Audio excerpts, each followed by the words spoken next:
Olá, Deus abençoe a sua vida, Deus abençoe esse dia. Vamos ler mais 3 capítulos da carta do apóstolo Paulo aos Romanos, capítulo 4, capítulo 5 e o capítulo 6. Vamos lá, o capítulo 4, Paulo vai falar sobre Abraão justificado pela fé. Capítulo 4, verso 1 até o verso 5, Paulo começa falando sobre a justificação de Abraão pela fé. Capítulo 3, ele já fez a introdução desse assunto, da salvação sendo pela fé, que nós somos justificados pela fé. E agora ele pega Abraão, ele dedica o capítulo 4, aprofundando na história de Abraão, e Paulo mostra que Abraão foi justificado pela fé e não pelas suas obras. Ele cita Gênesis 15:6, que diz assim: Abraão creu em Deus e isso lhe foi imputado para a justiça. Então, quando ele começa essa construção no capítulo 3 e agora o capítulo 4, ele coloca a figura do patriarca Abraão, onde começa a nação de Israel, onde o povo judeu se inicia. Paulo está trazendo realmente um argumento que é para convencer os seus ouvintes que receberam essa carta. O verso 6 e o verso 8, verso 6 e até o verso 8, ele fala da bênção da justiça imputada. O que é isso? Ele cita o Salmo 32. Ele está citando o Salmo 32, verso 1 e verso 2. Paulo destaca que a justiça ela não é alcançada por obras, mas ela é um dom de Deus que perdoa e cobre os pecados daqueles que creem. Por exemplo, Martinho Lutero, ele baseou muito da reforma na carta aos Romanos. Ele não conseguia explicar bem, ligando Romanos à carta de Tiago, quando Tiago fala das boas obras. Então, entendo. O que ele está ensinando aqui, Paulo? A salvação não é pelas obras. A salvação é pela fé. Se a salvação é pela fé, pastor, eu devo praticar boas obras? Sim. Não para ser salvo. Mas você foi criado, e uma vez que você nasceu de novo em Cristo Jesus, você foi justificado pela fé, agora você anda nessas boas obras. É algo natural, é a manifestação clara de quem você é. O verso 9 ao 12, Paulo fala sobre Abraão, o pai de todos que creem. Paulo vai explicar aqui que Abraão foi declarado justo antes de ser circuncidado. Se você pegar ali a linha cronológica da história de Abraão, você vai ver que quando Deus estabelece a circuncisão, Abraão já foi declarado justo por Deus. Então, o que ele está explicando? Não é o ato de circuncidar que nos justifica, mas é a nossa fé. E aí Abraão torna-se o pai de todos que creem, tanto judeus como gentios, porque se ah, Abraão fosse declarado justo depois da circuncisão, o que Paulo está ensinando então vocês podem dizer que é só para o judeu. Mas ele foi declarado justo antes de circuncidar, então ele está dizendo, olha, então ele é pai tanto do judeu como do gentio. Eu acho a construção de Paulo aqui magnífica, magnífica mesmo. O verso 13 ao verso 25, terminando o capítulo 4, Paulo, ele fala da promessa a Abraão e a sua fé em Deus. Esse relato é muito lindo de Abraão, porque ele fala que Abraão confiou na promessa de Deus, apesar da sua idade, apesar das circunstâncias desfavoráveis. Ou seja, ele fala que a esperança já tinha acabado, mas mesmo assim, Abraão permaneceu crendo em Deus. E a fé de Abraão foi creditada como justiça. E aí o apóstolo Paulo vai declarar que essa justiça também é imputada a todos aqueles que creem em Jesus. Se você crê em Jesus, essa mesma justiça que foi imputada a Abraão é imputada a mim e a você. O capítulo 4 mostra Abraão como um exemplo a todos os crentes e não apenas aos judeus. Ele demonstra aqui no capítulo 4 a justificação, ela vem pela fé e não pelas obras. Pela fé e não pelas obras. E assim como Abraão creu na promessa de Deus, nós somos chamados a confiar na obra completa de Cristo Jesus. Vamos para capítulo 5. Capítulo 5, nós temos aqui os benefícios da justificação e a comparação entre Adão e Cristo. Capítulo 5 também é uma obra linda aqui do apóstolo Paulo. Vamos lá. Verso 1 ao 5, ele fala da paz com Deus e a esperança na glória.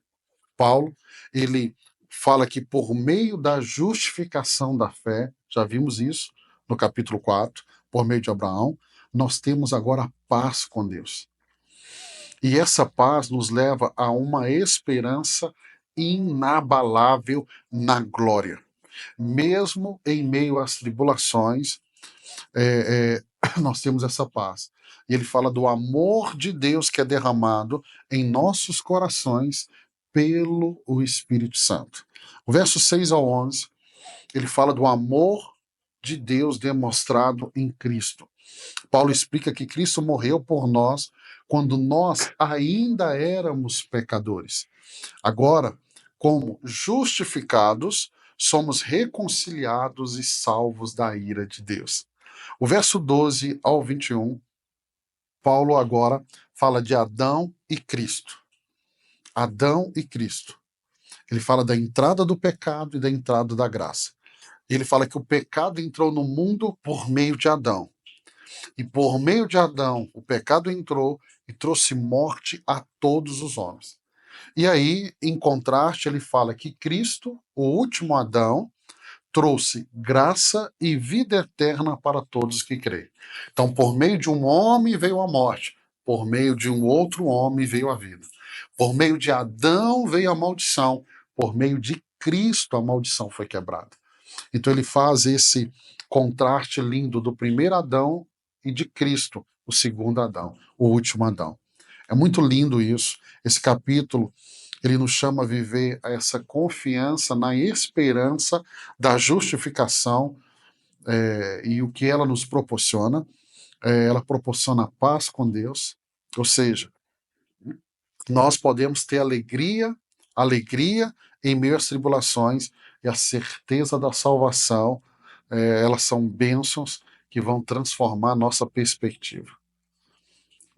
Cristo, ele não apenas nos salvou da ira, é isso que Paulo está ensinando, mas ele trouxe uma nova vida sob a graça, não mais sobre a lei, sobre a graça, em contraste com a morte e o pecado herdado por Adão, herdado de Adão. Nós herdamos de Adão o pecado e a morte, mas nós também herdamos de Cristo o perdão, a vida, a graça, o favor. É muito lindo esse capítulo. Vamos para o capítulo 6. Capítulo 6, nós temos aqui Paulo falando que somos livres do pecado e escravos da justiça. O verso 1 ao 10, Paulo fala que nós estamos unidos com Cristo na morte e ressurreição. Ele ensina que ao sermos batizados em Cristo, morremos para o pecado e ressuscitamos para uma nova vida. Assim como Cristo morreu e ressuscitou, estamos livres do pecado. Então ele fala assim, olha, quando nós nos batizamos, nós morremos para o pecado. Então a própria palavra para batismo, ela traz essa ideia de ser imergido, mergulhado. Por isso que nós, como igreja, como batista, acreditamos no batismo por imersão. Então quando você é batizado, você morre para o pecado e quando você sai da água, você agora ressuscita para uma nova vida. A nova vida em Cristo Jesus. O verso 11 e 14 é o chamado para viver, para não mais viver no pecado. Paulo aqui, ele exorta os crentes a considerar-se mortos para o pecado e vivos para com Deus. Se eu estou morto para o pecado, o morto não tem vontade, não reage. Então, para o pecado, eu estou morto, mas para Deus eu estou vivo. Para Deus eu reajo, eu posso dizer sim, eu posso ir ao encontro, eu posso movimentar. Então, eu estou morto para o pecado e eu estou vivo para Deus. Vivo para Deus. O pecado, Paulo está dizendo aqui que ele não deve reinar mais os nossos corpos mortais. Por quê? Porque agora nós estamos sobre a graça e não mais sobre a lei. Ou seja, é possível passar um dia, uma semana, um mês, 2 meses, 3 meses sem pecar. É possível. É possível. porque nós não estamos mais debaixo da lei do pecado. A graça nos alcançou. O verso 15 ao 23, Paulo fala que somos servos da justiça e frutos para a santificação. Ele compara a vida de escravidão ao pecado com a vida de servos da justiça. Um dia eu e você estávamos nessa vida de pecado, mas Deus nos libertou, somos uma nova criatura. Agora nós temos uma vida de servos da justiça. Ele vai dizer que o pecado leva à morte, mas a obediência a Deus conduz à santificação e à vida eterna. Então, Romanos 6 é um convite para que eu e você possamos viver de acordo com a nossa nova identidade em Cristo Jesus. Eu sou um novo homem, eu sou uma nova mulher, então você precisa viver conforme essa nova identidade. Essa nova identidade em Cristo Jesus. Eu e você não somos mais escravos do pecado. Somos livres para viver em santidade. Somos livres para viver em obediência. Agora, Paulo está nos ensinando também que a graça de Deus, ela não é uma licença para pecar. Não é porque que eu tenho a graça que eu vou continuar pecando. Mas a graça é uma capacitação para viver de maneira justa, de maneira bonita, de maneira que agrada a Deus. Eu quero abençoar a sua vida. Hoje terminamos mais 3 capítulos e pela graça de Deus, amanhã, se Ele permitir, eu vou estar aqui com você para lermos mais 3 capítulos aqui da Carta aos Romanos. Deus abençoe sua vida. Até amanhã.